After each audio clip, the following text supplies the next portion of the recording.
পানিহাটি অঞ্চলে বারোমন্দির ঘাট একটি ঐতিহাসিক ধর্মীয় স্থান, যার ইতিহাস রয়েছে প্রায় 2 শতাব্দী ধরে। এই ঘাট এবং এর পার্শ্ববর্তী অঞ্চল সম্পর্কে আরও জানতে হলে ভিডিওটি শেষ অবধি দেখুন।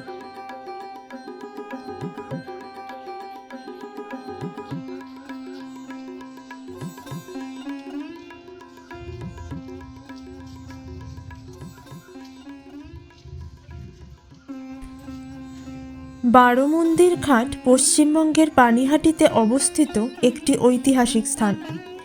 এটি প্রায় 200 বছর পূর্বে শ্রী নবীনচন্দ্র দত্ত তার পিতা হরিশ্চন্দ্র দত্তের স্মরণে নির্মাণ করেন। এই ঘাটটি 12টি সংলগ্ন শিব মন্দিরের জন্য বিখ্যাত, যেখানে প্রতিটি মন্দিরে কালো বেসাল্ট পাথরে তৈরি একটি শিবলিঙ্গ রয়েছে।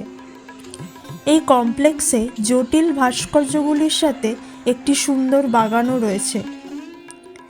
ঘাটটির ইতিহাস হরিশ্চন্দ্র দত্তের জড়িত একটি দুর্ভাগ্যজনক ঘটনার সাথে জড়িত। কলকাতায় গঙ্গার তীরে একটি ধর্মীয় অনুষ্ঠান সম্পাদনের সময় তিনি একজন গর্ভবতী মহিলাকে গর্ভপাতের কারণে পড়ে মারা যাওয়ার সাক্ষী হন।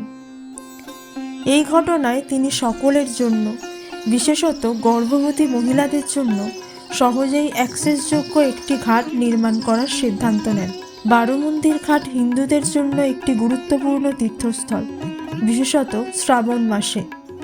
এটি পর্যটকদের জন্য একটি জনপ্রিয় স্থান, যারা এর সৌন্দর্য এবং ঐতিহাসিক তাৎপর্যের প্রশংসা করতে আসেন।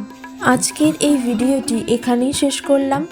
আপনাদের সাথে আবার দেখা হচ্ছে পরবর্তী ভিডিওতে। আপনাদের যদি এই ভিডিওটি ভালো লেগে থাকে তাহলে অবশ্যই আমার চ্যানেলটি লাইক, কমেন্ট, শেয়ার এবং সাবস্ক্রাইব করতে একদম ভুলবেন না।